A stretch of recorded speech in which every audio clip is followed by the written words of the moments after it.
Un autre moyen utilisé dans la recherche de vie extraterrestre est la recherche de biosignatures, soit des substances chimiques suggérant la présence de vie.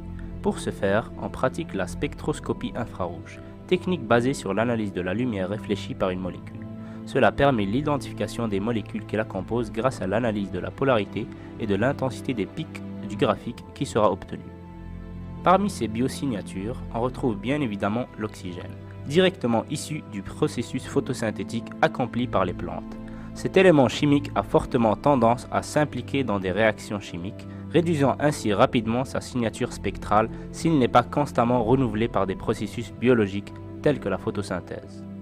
Une autre biosignature importante est le méthane. Cette molécule est également très réactive et a donc besoin d'un processus biologique pour maintenir sa concentration.